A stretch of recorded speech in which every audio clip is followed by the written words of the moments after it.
Chapter 1. The Key to the Abyss. Beneath the scenic countryside of Switzerland and France lies something most people never think about, a 17-mile underground ring pulsing with unnatural force, the Large Hadron Collider. It's the world's most powerful machine, and it belongs to CERN. CERN tells us it's all about physics, subatomic particles, high-energy collisions, a noble pursuit of knowledge. But knowledge has a price, and the Bible has warned us. The fear of the Lord is the beginning of wisdom, Proverbs 9:10. When knowledge is pursued without fear, it becomes rebellion. CERN isn't just investigating matter, it's probing the edge of reality. Its goal, to recreate the conditions of the Big Bang, to reverse engineer the moment of creation, to do what only God has done. Genesis 1:3 says, "And God said, 'Let there be light,' and there was light. With a word, the universe was born." But at CERN, man is trying to speak that same word without the voice, without the authority, without the holiness. We've built something massive, something humming beneath our feet, running through the bedrock of Europe, something we barely understand. History shows us what happens when mankind builds towers to heaven. But what happens when we dig downward instead? If this is the gate to something ancient, then what's coming through it? Before we go deeper, hit like and share this with someone who needs to wake up. Because when the abyss opens, it may not wait for them to catch up. Chapter 2. Portals to the Unseen. At CERN, atoms are shattered with the fury of a man-made star. Quarks and leptons rip apart like fabric, and for a split second, creation blinks. But there's another layer to all of this, a layer most scientists won't admit, at least not publicly. Former CERN research director Sergio Bertolucci once said, "Out of this door might come something, or we might send something through it." What kind of door was he talking about? CERN is hunting for extra dimensions, realms unseen but possibly inhabited. They call it the bulk, a place where gravity and dark matter could hide. The Bible already told us about these places. We wrestle not against flesh and blood, but against spiritual wickedness in high places, Ephesians 6:12. These aren't empty metaphors, they're warnings. Scientists break through particles, but what if they're breaking through boundaries, spiritual boundaries placed by God himself? Revelation 9 speaks of a key that opens the bottomless pit. Could CERN be forging it? Could these collisions be more than physics? Could they be rituals? When we seek the unseen without discernment, the unseen sees us back. Chapter 3. The SHIVA signal. Walk into CERN's main courtyard and you'll see it, a towering bronze statue of the Hindu god Shiva. He's not smiling, he's dancing. This isn't a celebration. It's the Tandava, the cosmic dance of destruction, creation and annihilation spinning in a circle of fire. Why would the world's leading scientific institution, a place supposedly grounded in logic, data and evidence, display a statue dedicated to destruction at its heart? Some say it's just symbolic, a cultural gift from India. But symbols have meaning, especially when they sit at the front gate of a machine capable of tearing the fabric of space and time. In 2016, a video surfaced, grainy, unsettling.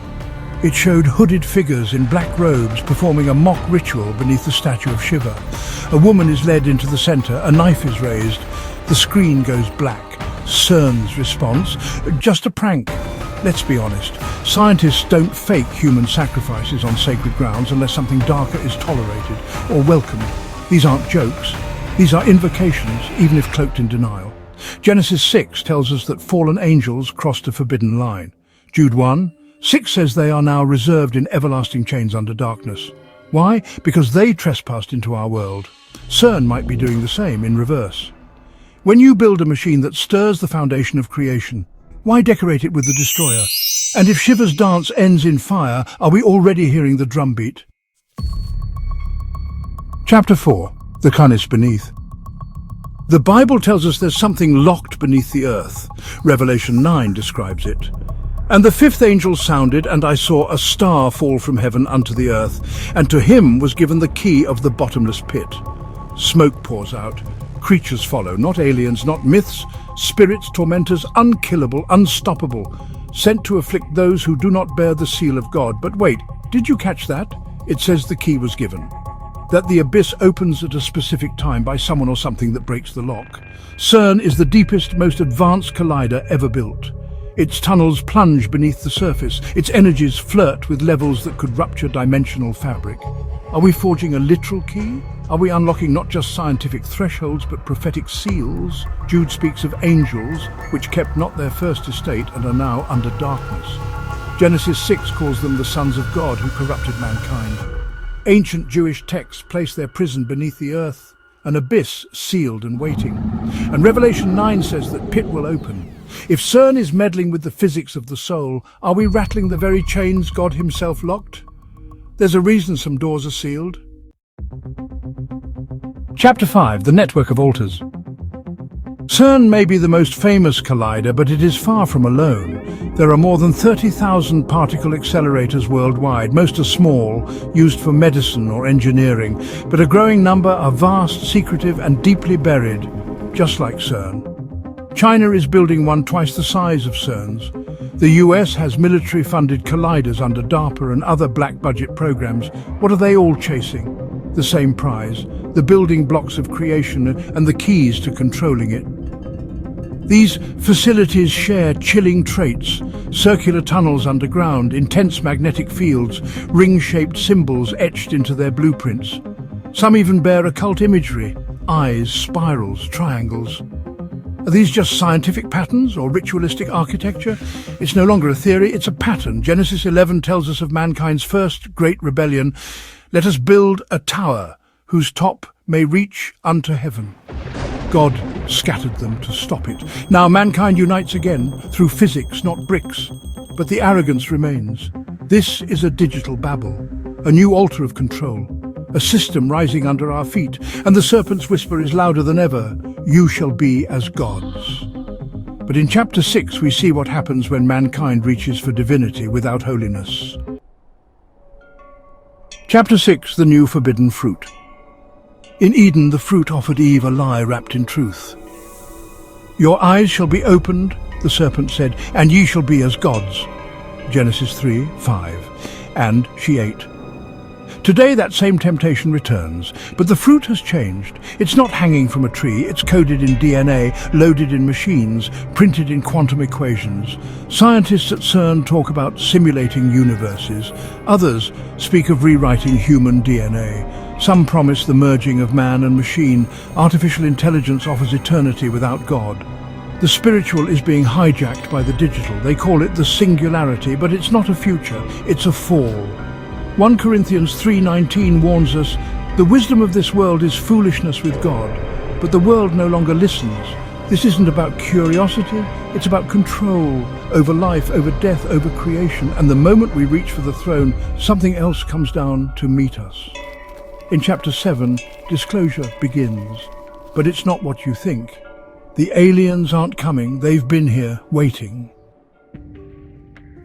Chapter 7, the disclosure deception. What was once whispered in conspiracy circles is now paraded in headlines. Governments are no longer denying UFOs, they're briefing Congress. Pentagon reports, Navy pilot footage, official terms like UAPs. The message is clear, something is here. But what exactly are we being prepared to believe? Jesus warned, as the days of Noah were, so shall also the coming of the Son of Man be. Matthew 24:37. What marked Noah's time? Genesis 6 reveals it. Beings called the sons of God crossed into our realm and corrupted humanity. The result? Giants, hybrids, Nephilim. The human genome was polluted. God cleansed the earth with the flood. The deception coming isn't about green men from Mars. It's about ancient spirits in new disguises. Dr. Chuck Missler warned that so-called aliens might be interdimensional entities. Dr. Jack Van Impe declared they were demonic in nature. Even secular voices like Joe Rogan and Tucker Carlson have publicly questioned CERN's links to something darker.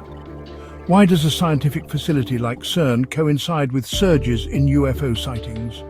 Because the deception is coordinated. Revelation 13:13 speaks of a beast who maketh fire come down from heaven on the earth, and deceiveth them that dwell on the earth. It's not just light in the sky, it's a lie in the soul. These visitors are not new. They are ancient, returning in the only form our skeptical age will accept. In Chapter 8, the door finally opens, but not all doors lead to light. Chapter 8, the final reckoning. We've reached the edge. The experiments continue, the particles spin, the symbols are carved, the key is almost in place. Revelation 9 says the abyss will open, not metaphorically, literally. And there arose a smoke, and there came out locusts, and it was given unto them that they should not kill, but torment. These aren't science fiction creatures, they are entities restrained by God, until we, in our arrogance, tear open the veil. CERN is not just a machine, it is a declaration that man no longer fears the divine, that we will build, collide, simulate, resurrect without God. But Revelation doesn't end in despair, it ends in decision because there is another door.